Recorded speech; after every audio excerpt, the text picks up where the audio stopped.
الحمدللہ نحمدہ ونصلی ونسلم علی رسولہ الکریم اما بعد فاعوذ باللہ من الشیطان الرجیم بسم اللہ الرحمن الرحیم اللہم صلی علی سیدنا و مولانا محمد بعدد کل داء و دواء وبارک وسلم۔ محترم ناظرین، ہمارے دروس کا سلسلہ شروع ہے فن عملیات کے حوالے سے۔ آج کا جو ہمارا نیا ٹاپک ہے وہ ہے لا الہ الا اللہ کے فضائل و برکات، اور آگے بڑھ کر میں بتاؤں گا کہ لا الہ الا اللہ اس کا عامل کیسے بنا جا سکتا ہے، اور اس کے کیا فوائد ہیں، کیا ثمرات ہیں، کیا برکات ہیں، فن عملیات میں اس کی حیثیت کیا ہے۔ تو سنیے، اللہ رب العزت نے اپنے لاڈلے پیغمبر بے شمار انبیاء علیہم الصلاۃ والسلام اور کم و بیش 1,24,000 انبیاء علیہم الصلاۃ والتسلیمات اس دنیا میں تشریف لائے۔ سب کی ایک ہی دعوت تھی، ایک ہی پیغام تھا کہ لوگو لا الہ الا اللہ پڑھ لو، کامیاب ہو جاؤ گے۔ یہ لا الہ الا اللہ، یہ کامیابی کا راز انبیاء نے بتایا۔ چاہے وہ اخروی کامیابی ہے تو لا الہ الا اللہ، دنیاوی کامیابی ہے تو لا الہ الا اللہ۔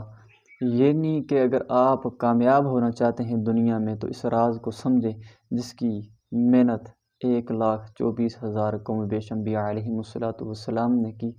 جس نے یہ راز سمجھ لیا، کوئی بھی چیز دنیا کی اسے ناکام نہیں کر سکتی، اور جو نہ سمجھا وہ کبھی کامیاب نہیں ہوتا، اس پہ میں دعویٰ کر سکتا ہوں۔ تو لا الہ الا اللہ، اللہ کے لاڈلے پیغمبر جناب محمد رسول اللہ صلی اللہ تعالیٰ علیہ وسلم کا ارشاد گرامی بھی آپ نے سنا ہوگا بے بہا دفعہ۔ آپ نے علماء کرام سے، مختلف لوگوں سے یہ سنا ہوگا کہ اللہ کے نبی کا فرمان ہے افضل الذکر لا الہ الا اللہ، سب سے بہترین ذکر جو ہے وہ لا الہ الا اللہ ہے۔ اسے بہترین ذکر کیوں قرار دیا گیا؟ چونکہ اس میں توحید ہے، اور توحید ہی ہمارے ایمان کی اساس ہے، بنیاد ہے، یہی اسلام کی اساس ہے، بنیاد ہے۔ تو جو بندہ موحد ہو جاتا ہے، جس کے اندر توحید کی ماننے کی صلاحیت پیدا ہو جاتی ہے، وہ اپنی زبان اور دل سے توحید کا اقرار کر لیتا ہے، تو اسے مسلمان اور اہل ایمان کہا جاتا ہے۔ تو ایسے ہی لوگ کامیاب ہیں اور جن کے دلوں میں ایمان ہے۔ تو جب لا الہ الا اللہ کو افضل ذکر قرار دیا، اللہ نے اس دنیا کو بنایا، دنیا کا نظام بنایا، قانون بنایا، دستور بنایا، یہاں پر انسانوں اور جنات کے رہنے سہنے کے سلیقے، طور اتوار اور جملہ ان کی جو بھیجنے کا مقصد ہے، اللہ نے قرآن حکیم میں فرما دیا کہ انسانیت اور جنات کا یہاں بھیجنے کا مقصد یہ ہے کہ وہ میری عبادت کریں۔ انہیں عبادت کے لیے پیدا کیا۔ عبادت کس کی جاتی ہے؟ جس کا کوئی شریک نہ ہو۔ عبادت کس کی جاتی ہے؟ جس کا سوا کوئی الہ نہ ہو۔ عبادت کس کی جاتی ہے؟ جس کی نہ ذات میں کوئی شریک ہو، نہ صفات میں کوئی شریک ہو، اور نہ ہی کوئی صفات کے تقاضوں میں شریک ہو۔ تو وہ ایک ہی ذات وحدہ لا شریک ہے، وہ اللہ رب العزت کی ذات ہے۔ تو کلمہ توحید ہمیں یہی بتا رہا ہے کہ سب کچھ اللہ سے ہوتا ہے، اللہ کے غیر سے کچھ نہیں ہوتا، اللہ ہی سب کچھ کرنے والے ہیں۔ تو آئیے لا الہ الا اللہ اس کا عامل کیسے بنا جائے، اس کی چلا کشی کیسے کی جائے۔ بہت سارے احباب پوچھتے ہیں چلا کشی کے حوالے سے۔ میں وقتاً فوقتاً عملیات کی جو بیس اور بنیاد جو ضروری چیزیں ہیں وہ بھی 7 دروس میں شامل کروں گا میں، 3 عمل بتانے کے بعد اس کے بعد وہ چیزیں جو عملیات میں غیر شرعی ہیں اور عاملین کے ہاں رائج ہیں، اس پر انشاءاللہ مدلل اور مفصل گفتگو کروں گا۔ میری نئی آنے والی ویڈیوز جو ہوں گی انہی پر ہوں گی، اور اعمال کا سلسلہ کچھ دنوں کے لیے سٹاپ کروں گا، اور آج یہ آخری میں عمل بتا رہا ہوں جس کی چلا کشی کے 3 طریقے میں بتاؤں گا کہ کیسے اس کا عمل بنا جا سکتا ہے۔ سب سے پہلا عمل جو ہے اور سب سے مضبوط عمل یہ ہے کہ آپ لا الہ الا اللہ اس کے الفاظ جو حروف ہیں وہ گنتی کر لیں کہ کتنے ہیں۔ یہ میں آپ پہ چھوڑتا ہوں، کتنے حروف ہیں آپ خود گنتی کریں گے۔ اس کے حروف گنتی کر لیں، اور گنتی کرنے کے بعد 8 ہیں، 10 ہیں، 12 ہیں، 14 ہیں، تو ہر حرف کے مقابلے میں 1000 مرتبہ لا الہ الا اللہ روزانہ پڑھنا ہے۔ یعنی کہ اگر 12 حروف ہے تو 12,000 مرتبہ، 14 حروف ہے تو 14,000 مرتبہ، 15 حروف ہے تو 15,000 مرتبہ روزانہ پڑھنا ہے۔ اور پڑھنا کیسے ہے کہ آپ حصار میں بیٹھیں گے، دائرے میں بیٹھیں گے، اور اس دائرے میں بیٹھ کر ایک ہی جگہ اور ایک ہی وقت میں پڑھیں گے تو اس سے آپ ایک مضبوط عامل بن جائیں گے۔ 40 دن یہ مکمل کرنا ہوگا۔ پرہیز شریز اس میں کچھ نہیں ہے، کوئی شرائط نہیں ہے۔ جو اللہ نے حلال کیا وہ حلال، وہ جو حرام کیا وہ حرام ہے۔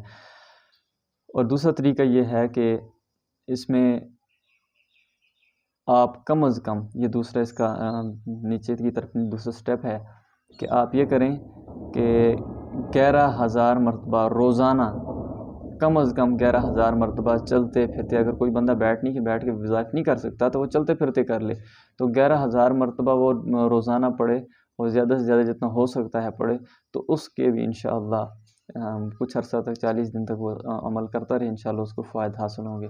اسی طرح تیسرا سٹیپ جو ہے وہ آ جاتا ہے کہ 1.25 دفعہ، یعنی کہ 3,000 مرتبہ ڈیلی آپ ڈیلی کی بنیاد پہ پڑھیں اور مستقل 40 دن تک، تو آپ اس کے عامل بن جائیں گے انشاءاللہ۔ جب بھی آپ کسی پر اس سے کوئی فائدہ حاصل کرنا چاہیں، کسی مریض پر دم کریں، جادو جنات کے کسی کیس پر، تو انشاءاللہ آپ کو 100% اس سے کامیابی حاصل ہوگی۔ اور یہ انتہائی مجرب المجرب عمل ہے، اس کو بالکل ہلکا نہ سمجھیے گا، کیونکہ اس پر تصوف میں بھی آپ دیکھیں جو سب سے پہلی محنت جو ہوتی ہے تصوف میں، وہ صوفیاء کرام علیہم رضوان یہی کرواتے ہیں کہ سب سے پہلے لا الہ الا اللہ کا ورد دیتے ہیں اپنے دل کو اس کی صفائی کے لیے اور اپنے دل و دماغ کی صفائی کے لیے، تو سب سے پہلے اسی وجہ دیتے ہیں کیونکہ یہ ایک راز کی چیز ہے، یہ کچھ کوئی بھی آپ کو نہیں بتائے گا اس کی اہمیت۔ باقی اس کی اہمیت بے شمار، بخاری شریف میں، اسی طرح ترمذی میں، ابو داؤد میں، مسلم میں اور بہت ساری احادیث کی کتب میں اس کے فضائل و برکات آپ دیکھ سکتے ہیں، سن سکتے ہیں، پڑھ سکتے ہیں۔ جیسا کہ اللہ کے نبی صلی اللہ علیہ وسلم نے اس دین کا بنیادی رکن قرار دیا ہے، تو اس میں کچھ شرائط ملحوظ خاطر رکھنا ہوگی آپ نے، اور وہ شرائط کچھ یوں ہیں کہ جب آپ اس طرح دائرے میں بیٹھ جائیں گے تو اس میں لا الہ الا اللہ پڑھتے ہوئے آپ نے یہ تصور کرنا ہے، اگر اس کے آپ اچھی طرح سے فیض و برکات و انوارات حاصل کرنا چاہتے ہیں تو آپ یہ اپنے ذہن میں رکھیں کہ اللہ ایک ہے۔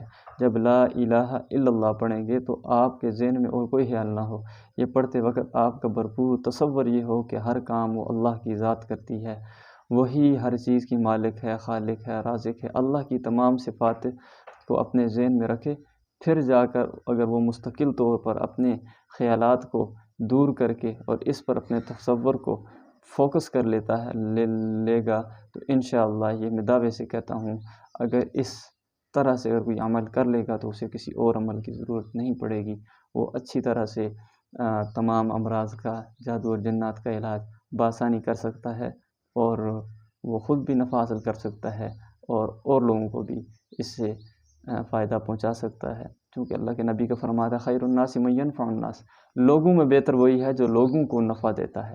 اس لیے کوشش کریں کہ آپ کی ذات سے کسی کو تکلیف نہ ہو، بلکہ آپ کی ذات نافع بنے دوسروں کے لیے، تو اس سے آپ کو بہت سارے فوائد بھی حاصل ہوں گے۔ اور ایک بات اور یاد رکھیے کہ سب سے پہلے جب آپ نے یہ وظیفہ سٹارٹ کرنا ہے، حصار کا عمل دیکھ لیں میری پہلی ویڈیو میں، اگر آپ نے حصار کا عمل نہیں آپ جانتے تو مت چھیڑیے ایسے کاموں کو، نہ ہی اس میدان میں آئیے، پہلے حصار کا طریقہ دیکھ لیں اور اس کے بعد پھر اس میدان میں اتریں۔ حصار کرنے کے بعد آپ نے درود شریف پڑھ کر درود ابراہیمی 11 مرتبہ تمام انبیاء کرام، صحابہ، تابعین، تبع تابعین، صدیقین، شہداء، صالحین، ائمہ مجتہدین، مفسرین، مبلغین، داعیین، واعظین، علماء کرام، طلباء کرام، تمام امت مسلم کے مسلمان انسانوں کو اور جنات کو اس کا ثواب پہنچا کر اور ایصال ثواب کر کے اپنے اس وظیفے کی ابتدا کیجیے۔ اللہ آپ کا حامی ناصر ہو۔ السلام علیکم ورحمۃ اللہ وبرکاتہ۔ اگر آپ نے ہمارا ابھی تک یوٹیوب چینل سبسکرائب نہیں کیا تو سبسکرائب کر دیں، اور اگر بیل آئیکن نہیں دبایا تو وہ بھی دبا دیں تاکہ ہماری ہر آنے والی نئی ویڈیو، نیا درس آپ تک پہنچ سکے۔ السلام علیکم ورحمۃ اللہ وبرکاتہ۔